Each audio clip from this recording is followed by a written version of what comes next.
Hello and welcome back to my channel, and welcome to another potluck wrap up where I put all the titles of the books I've read in previous months into this teapot and then I pull them out one by one, so I have no idea before I start this wrap up which books I'm actually going to be wrapping up in each video. I have a timer for 20 minutes because otherwise I cannot be trusted. So I'm going to do my classic teapot opening. I don't know if you guys care about the teapot thing as much as I care about it. Let me know in the comments down below. Is this just for me? I think it might be. It's just, there's something about it that's so satisfying. And I know I'm probably doing damage to this very nice porcelain teapot, but so far it has been a hardy thing and has dealt with it and has dealt with me. Appreciate that. So I'm going to click start. My timer is officially going. I have 20 minutes. Oh shit. That's a brand new phone I just dropped on the floor, don't mind me. I read 13 books in May, which I'm not going to say is a personal best because I read like 25 books a month, but it does mean that there's actually something worth hearing when I do that. So put that back up there. The first book I'm going to wrap up for May is A Strange Hymn. Okay, A Strange Hymn by Laura Thassler is the second in the Bargainer trilogy, and I was nervous about this one going in because I know that Ashley from A Frolic Through Fiction just didn't like it as much as they liked the first one. And I can absolutely see why. When people say that Sarah J Maas, for example, understands the smut, understands the relationships, understands the characters, but doesn't really know how to plot a book out, that's the issues that this one has. There is intrigue, there is sexual tension, we learn more about who the bargainer is as a person, we learn more about his family, but the actual plot of the narrative spans over a weekend, essentially, and yet both too much and nothing happens. You've got a main character who is learning about herself as a new fae, you have her learning about the history of the place, you have racism, that's fun. So essentially in this world humans are treated like slaves, and because she used to be a human and is now fae, it really comes across as kind of like white saviour thing because she's saving people on an individual basis and not really doing anything to like deconstruct the, anyway, it becomes a whole thing for me. I'm sure when you read it, if you read it, you will not think about it in the same way that I did, but I definitely did, and it just made me feel a bit ick. So this one got 3 stars where the last one got 4 stars. I just didn't care about it as much as I have cared about the one previous book. So I will be picking up the third, but in the same way that when I read The Bone Season, which I loved, and The Mime Order, which I didn't care for, I am nervous about picking up the third one of this now because it just didn't hit. Okay, next is Darkwood. Now this, where is it? This was a 5 stars. This was a 5 stars. So I was gifted this by my gran. She gave me a gift voucher for Waterstones and I went haywire, and there was just something about the cover of this. This was purely a cover buy and it was a middle grade, and I think I bought this around Christmas time as well, so there were loads of middle grades on like discount anyway, and I was just really excited for this. And then I put it off for like 100 years and never read it, and what was I waiting for? This was spectacular. The jokes in this were really funny.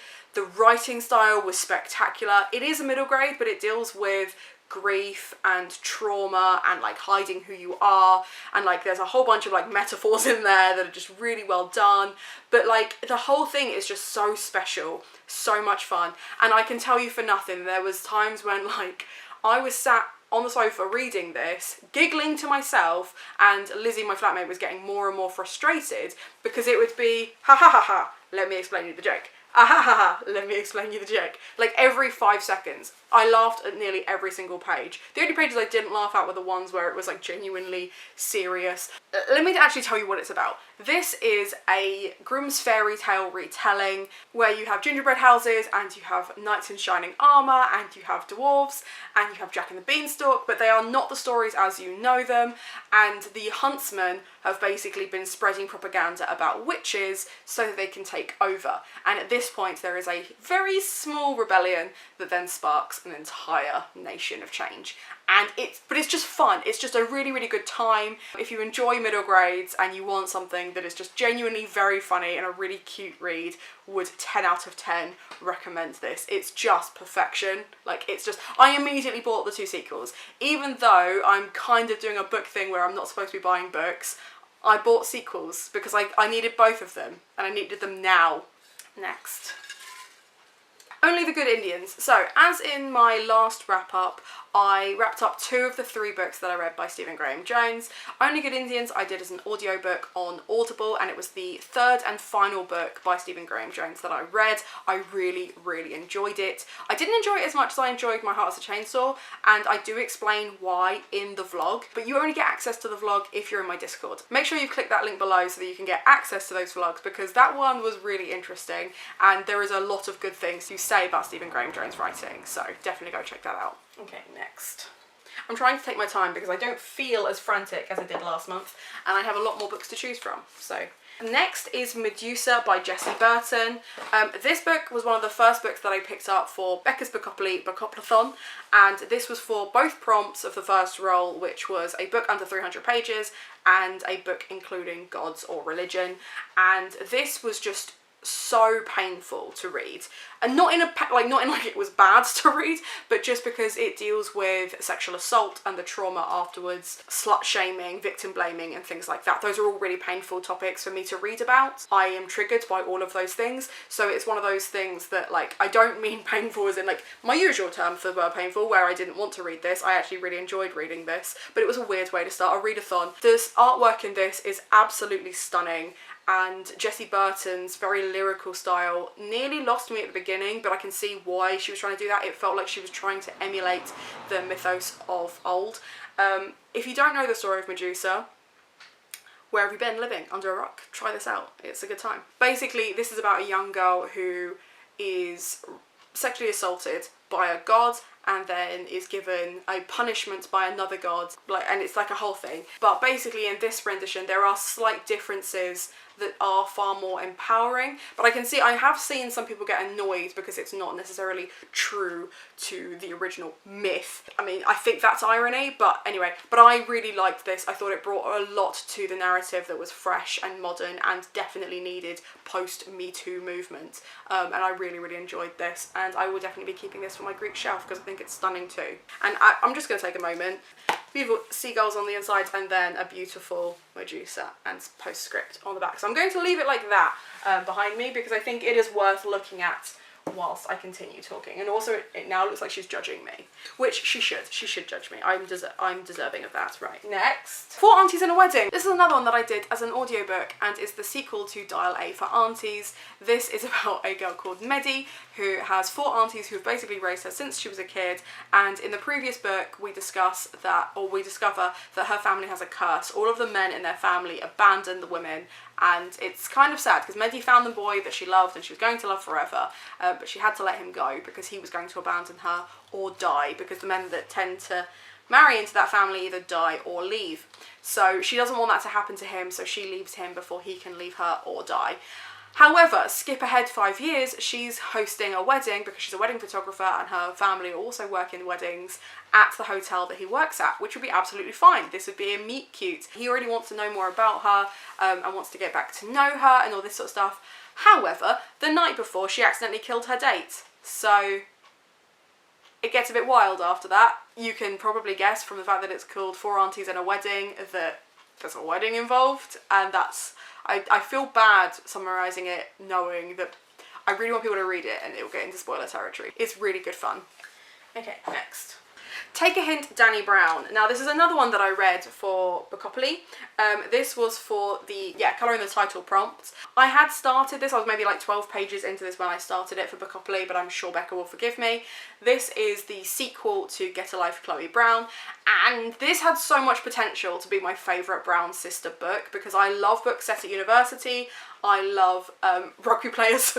I love like the sexual tension of Talia Hibbert mixed with her banter. And yet this one took me so much longer to get into than it should have. This one was hard work, and I know that part of that is because it deals with anxiety and it deals with kind of mental health rather than a physical thing, which I find more difficult to read about in general than physical disability. That's my own problem. That has nothing to do with the writing of this. But I know that a lot of other people have also struggled to get into this one. I think it spends a lot of time at the start really establishing who Zaf is, who is the love interest, who he is as a person, inside and out. And that's really important because when it pays off later on in the end, and you kind of see why he is the way he is, it works better. But there is a bit in it where it really fucking kills me. It's a romance, right? So you know they're going to get back together. That's not a surprise to anybody. But there's a bit where Dani is kind of like crying to her sisters and they're all just like, you love him? And she's just like, yeah. And it's like, oh, you poor precious fool.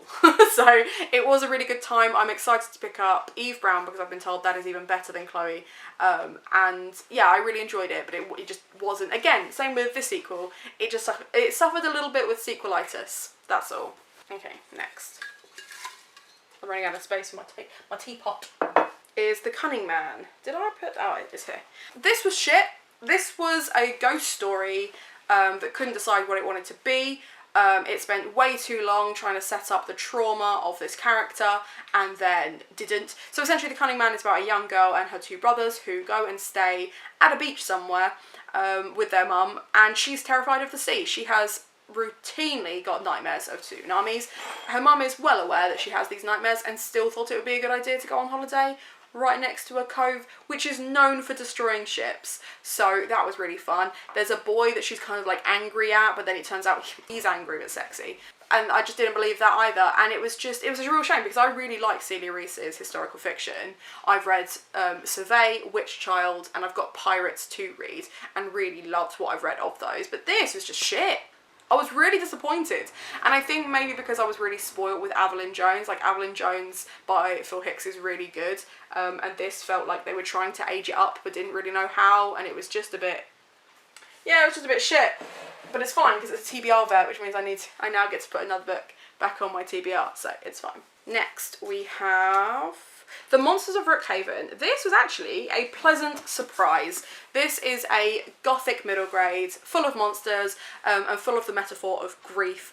We meet a young character, I can't remember her name, Mirabelle. We meet a young character called Mirabelle who is basically a child of this house. She then goes on to find out more about her past and where she's from. But what I really liked about this is it really lured me into a false sense of security that this was going to be a charming little gothic middle grade, and then was way scarier, way darker, and way more emotional than I was expecting it to be. I was expecting it to be a good Addams Family time, and it wasn't. It was more like, do you want to talk about grief? Like, it was really dark and really emotional, but really well done. I did really enjoy it, but it just, you know, when you go into a book expecting it to be something and then it was nothing like that. It just wasn't even a little bit like that. That was difficult. That was a difficult pill to swallow. But yeah, like I said, I enjoyed it, would recommend it. It is available via Waypoint because it was worth the time that I gave it. The Tiger That Came Down the Mountain. This was another one that I did for Bookopoly, which I think I've only got one more book left that I did for Bookopoly. Was there one more book? Or was that it? I think those are my 3 books. 4 books. Yes. Oh, yeah. I forgot to say, I picked that up for Bookopoly for the spooky reads and / middle grade, and it was not good. Anyway, this is the final Bookoplathon book, which I did as the audiobook prompt. I had read or done audibly the Empress of the Salt and something, Fortune and Salt, which is the first book in the series, and this was the second one. And it took me a while to pick this one up. I've had it saved on Scribd for some time because the first one was beautiful, but I just didn't care about the narrative as much, which is a real shame because it talks about some really powerful things such as the loss of a child and sexual assault. Maybe that's the issue. So it was quite powerful themes, whereas this one, I really liked the depiction of the tigers in this. They are clearly mythical, magical creatures, really powerful creatures, and it really created for an interesting narrative. It is a short story. The audiobook is only 2 hours long, but I absolutely loved it. I loved it. To the point that I'm considering getting just that one in as a paperback, as a little treat to myself. We'll see. I do like Asian mythology, like I find it really fascinating, and I thought the way that this was done, it was just something magical about it. It was really, and like, again, scary when it needed to be scary, powerful when it needed to be powerful. It just ticked all the boxes, and it was a 5 stars. Okay, next. Oh, I've got 2, alright. We'll do this one first. The first one is Cold Boy's Wood. Now, this one was interesting because this was the first book I picked for the Lunar Book Club book, which is the one that I host both on Discord and through Waypoint, which is my bookshop down below.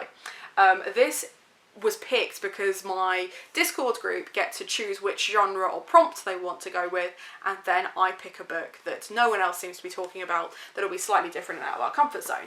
This was all of those things. The prompt they picked, I think, was like thriller horror, and this was described as a literary thriller horror and was written by an author who has been shortlisted for the Man Booker Prize. And I can only use one word to describe this book, and that is insidious. The pacing is so slow and you have to pay attention to every little detail, which is really hard to do when the writing is really truncated and the characters are either drunks, aggressive, angry, or living rough, unreliable, scatterbrained. No one seems to like either of the main characters. They don't even seem to like each other or like themselves. And it is really interesting to kind of see how something like a repressed trauma such as a murder can really impact you. But if you were to pick this one, it's one that I'm hesitant to recommend, because I feel like unless you like a very specific type of literary writing, a very slow, insidious pace where nothing seems to happen, and nothing does happen really whilst this novel is taking place. We have flashbacks that build up the mystery, but the actual body that is described in the synopsis never really comes to anything, so it's difficult for me to recommend. But if you do like those slow-paced, insidious novels, I would recommend it. If you need a book that has a creepy forest in it, I would recommend it. But I would say heavily beware of trigger warnings. There is suicide and suicide ideation in this. There is mental health rep that is not great in the way that they deal with their mental illness, and the way other people deal with mental illness is not ideal. There's violence, there's murder, there's slut shaming, there's all kinds of stuff. But a really interesting and powerful book, and a really weird start to a book club. But I'm hoping the people in my book club liked it. I know a couple did, I know a couple didn't. I know that it really wasn't for everyone. But the kind of thing that I like about this book club in particular is because we actively choose different genres and things and different prompts every month. You don't have to commit to every single book. There might be one that's in there that's more for you than the other. I liked it. I liked it. I thought it was great, but I can see why people didn't. And then the other one that I picked out totally by accident, and I've got 42 seconds left, was A Tyranny of Petticoats. Okay, I don't know how to describe this one. Anyway, this is a collection of short stories about American history. I gave it 3 stars because some of them I really liked. Some of them were really powerful and cleverly written, and some of them were just dull. This was gifted to me by Priscilla, so thank you very much, Priscilla, but I will be unhauling it. I will let you know, actually, first dibs, if you want it back. But yeah, it was a bizarre one. I've got another one that is collated by the same editor, which is about witches, which I'm more excited about, Toil and Trouble, but it just was what it was. Like I said, some of the stories were beautiful and others were just fine. That is the weirdest noise ever. There we go, that was weird. So, bang on 20 minutes. So, there you have it, my wrap up for May. I hope you enjoyed this video. Let me know in the comments down below, are you likely to pick up any of these books now that you know what I thought of them? Most of the links to the books that are available via Waypoint will be in the description down below. Treat yourself to something today because it helps support me and my content. And other than that, have a nice day.